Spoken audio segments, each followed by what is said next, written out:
Hi, I'm Josh, And I'm Jennifer. and we're Ranching and Roots. So, we're going to be changing a lot of things in 2026. And we thought we ought to tell you how we got where we are now. We started dating in 2010. We lived in town at the time, and I didn't love it. We had a 4-year-old son and didn't love having him in town.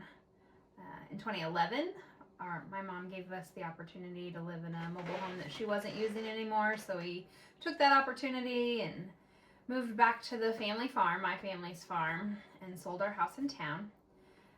Once we got here, my uncle gave us the opportunity to run the farm if we wanted to. He wasn't using it. My elderly grandmother was living here, and we were just leasing the place to a neighbor. So we kind of ran with that. In 2014, we bought our first cow, Daisy, which was a Jersey milk cow for Jennifer. We ended up getting married, and at the top of the market, we bought 17 beef cows and jumped into this whole beef production business. We probably drove our elderly neighbor crazy that first year, asking questions of what to expect, when a cow was going to calve. He walks a lot, so he would stop by almost every day and talk to us. So, our neighbor she's referring to is Tommy Neely. Super nice guy. I think at the time he was running like 60 cows between him and his sister's place. As he got older, he decided to slow down, so we started renting his sister's place and bought the cows that were on that place at the time. And as we've transitioned, he's kind of, well, I guess this year he's running the entire place to us, and I just bought his last two cows. Kind of the grandfather I never had.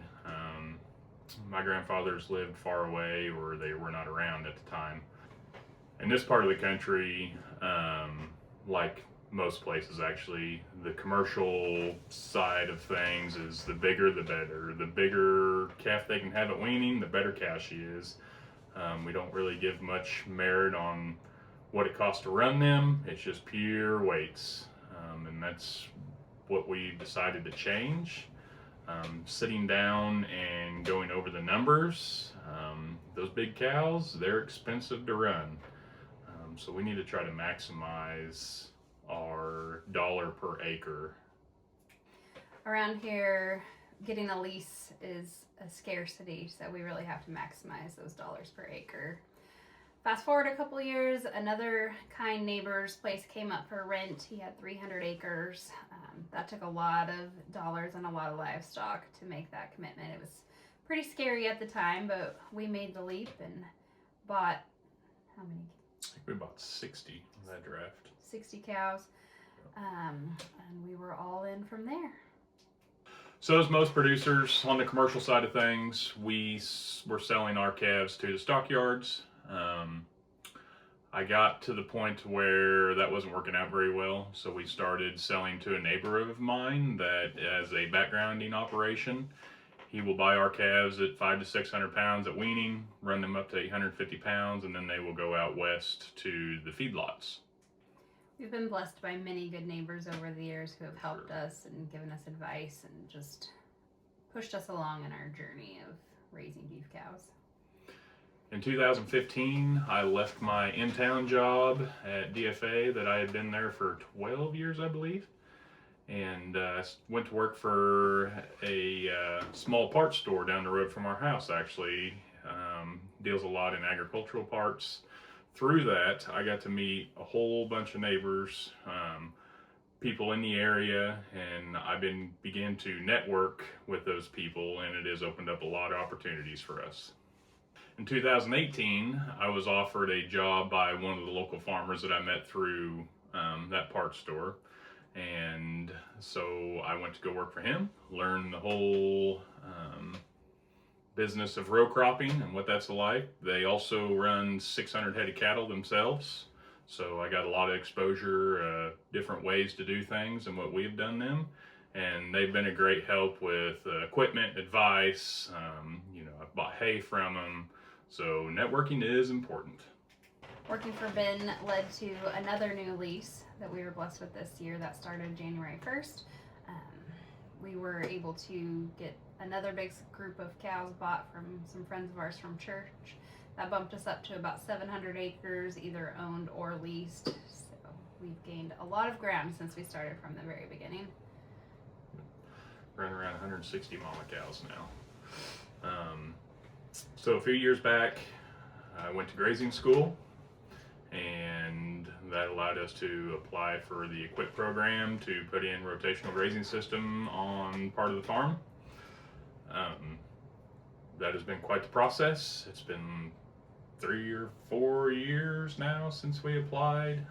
I just recently got it done this fall, and I've put in another application to do the other part of the farm, probably in another 3 or 4 years. Anything you do with the government takes forever, it seems. Well, riding in a tractor at work, especially, I have a lot of time to listen to podcasts, and I listen to a lot of grazing podcasts. There's several good ones out there. But one of the common themes that kept coming up in these, listen to these other producers talk about their rotational grazing systems, is that their normal commercial cow genetics would not really work for them when they'd start pushing those cows on a forage-based system. You know, they'd have a lot of open cows and whatnot come about. So that kind of got the ball rolling on looking for some forage-based genetics. So the South Poles, they are a composite cow, 4 different breeds put into one. They are focused on heat tolerance, so slicking off early in the spring, which is important for us because we do get hot in southwest Missouri, and you know, your black cows will spend majority of the time standing in the pond during the summer. They are a very maternal breed. They are more geared towards the cow than they are the bulls, like Angus. You know, EPDs, weaning weights, all the big numbered calves is what brings the money, and that's what everyone wants. The South Poles are totally opposite side of the spectrum. We focus on the cows. We want a nice, moderate frame, efficient cow. So with a cow that is focused on maternal traits, you end up with good breedback. You end up with an easy keeping, easy fleshing cow. She's gonna put flesh back on after you wean her calf and breed back like she should. Longevity is another big factor of what piqued my interest to the South Pole cows. There's a lot of those cows still producing at 15, 16 years old, where in my Angus herd, if I got a cow that makes it to 10, she's really doing something. When he first started talking to me about these South Pole cows, I did ask him if they have cows at the South Pole and if they are penguins. It didn't take long, though, of him explaining them to me, where I quickly saw the benefit. Inputs are really high in the cattle industry. High feed prices, high rent prices, fertilizer inputs. Those all come up to a pretty big sales bill at the end of the year that we have to come up with. So the idea of being able to raise good cattle that last a long time on mostly just grass was quite appealing. So as we normally do when we have big decisions to make, we sit down and we wrote out our pros and cons list. So with the pros of the commercial cattle, that's what everybody does. The amount of advice we can get in that industry is unlimited. This industry standard is big black cows. They raise big black calves, and those calves are really easy to market. So the cons that come along with the commercial side of things, I don't know about you guys, but I eat a lot more food than my wife does. So in my mind, it makes sense that a 1,700 pound cow would eat more groceries than an 1,100 pound cow, just kind of how nature works. The cost inputs to them cows, hay's expensive, fertilizer the last few years has been expensive, just everything is getting just plumb out of sight. Since COVID, it is just nuts. Like, the calf market is awesome this year, and we've made a lot more money on paper than we ever have, but the inputs are so high, we're making the same money we were 4 or 5 years ago. It's just ridiculous. So with that, you can't run as many cattle per acre, basically, because you don't have the forage for them. Also, granted, the 600 pound steers sell really well all the time, but if you look at the cattle market, those 400 to 500 pound calves are always priced per pound more than the bigger calves are. Okay, pros and cons of the South Poles. So we'll start with the cons. It's not the industry standard. Advice on this is much more limited. I will say, however, everyone in the South Pole business has been so kind and so outgoing and really reached out to us to help mentor us and answer any questions we might have had. So that's been wonderful. Ralph Voss, Bruce Shanks, Troy from up in Illinois.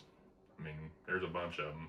The Hunters down in northern Arkansas, Hunter Cattle Ranch, they've all been super nice, super kind, just down to earth, salted earth people. Really gone out of their way to reach out to us. Answer all my stupid questions.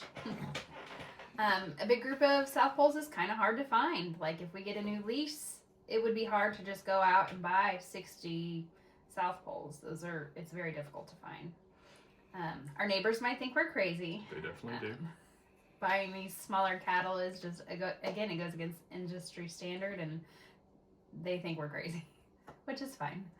And we'll have to learn a new marketing strategy. You can't just load them up. Well, you can load them up and take them to the sale barn, but you're not going to get top dollar out You're of just them. going to take a hit on them. Yeah. They're lighter. So. There'll be a learning curve to go along with it. Yeah. So the pros, easy fleshing on grass. We are predominantly Kentucky 31 fescue, endorphide infected, and a little bit of legumes mixed in. I've got 30 acres of warm season grass that's going in this spring, so that'll be nice during the midsummer slump. But just the easy fleshing, easy keeping on just grass, not having to haul grain to these girls all the time. So the biggest pro is for this more efficient, smaller cow will allow us to run more cows per acre than our big commercial cows. So land prices are out of sight, just like with everything else. I really don't foresee us expanding anymore. We just flat out can't afford to. So we need to maximize our animal units per the acres that we have control of now. If you do the math, if I can run one more South Pole cow per unit, so just say 3 South Pole cows versus 2 commercial cows, that gives me 450, 500 pound calves at weaning. The South Poles, from all of them I've been around, and everyone touts how gentle they are. Docility is a big deal. Jennifer and our 2-year-old daughter rides herd on the cattle quite often while I'm at work or doing other things, so they need to be gentle.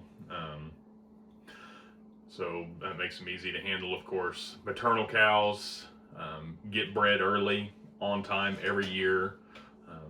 You're going to have some fallout, and that's fine. We'll be strict about culling, but as a whole, I hope that it's a whole lot better than what we're currently experiencing. So after weighing pros and cons, what's our plan? First off, we can't afford to just go out and replace all of our cows with South Poles out the gate. That's just not feasible. Couldn't find them if we wanted to, so it didn't even matter. Sure. So we have purchased 9 bulls now. I've got 3 yearlings, and then we just unloaded 6 20-month-old bulls come down from Bent Tree Farms. So our plan is to turn South Pole bulls out on the cows this spring in May. And we are currently running Birgo Angus bulls. They pride themselves on feed efficiency and longevity. Great animals, just not exactly what we're wanting to do now. So we will sell those bulls to help cover the cost of the South Poles we bought. I've also got some Birgo heifers we bought this spring. Of course, going to cover them with South Poles also, and they ought to make some really nice cattle. So on the breed up program, not a lot of breeds will let you do this, but South Pole will let you breed your commercial cows to registered South Pole bulls. You can register the first ones at 50%, and then you go up from there to eventually you end up with purebred stock out of your original commercial cow base. So we're going to do that. I've also got some South Pole bred heifers spoke for this fall from Rivendale Farm up in Stockton. He's not far from us. Got some really nice cattle. So that's the plan for now. We'll see how it goes. Things coming up on this channel. It won't all be South Pole all the time or cattle. We've got a greenhouse that's going up. We also have a farm-to-table business for vegetables and produce. that will be coming out of our greenhouse. Jennifer likes to cook. There'll be a lot of cooking videos and homesteading. On the cattle side of things, we have some really fun stuff coming up. We just had a consultation with Halter virtual fencing collars. That was really neat. I'm pretty excited about where that technology is going. So we're going to try to implement some of that coming up. Anything else? Learning the grazing system. Yeah. We're brand new to this rotational grazing, moving your cows every day thing. Yeah. We've always done a little bit of rotation around. We usually would give them 40 acres at a time and move them as needed, but this intensive rotational grazing will be new, so we'll take you along for that as well. Definitely. It's going to be quite the adventure this spring. So. We got a lot of new things going. We hope that you'll follow along, and we'll share things good, bad, and ugly as we learn them. We won't do everything right, but we hope to learn along the process, and maybe you all can offer some advice along the way.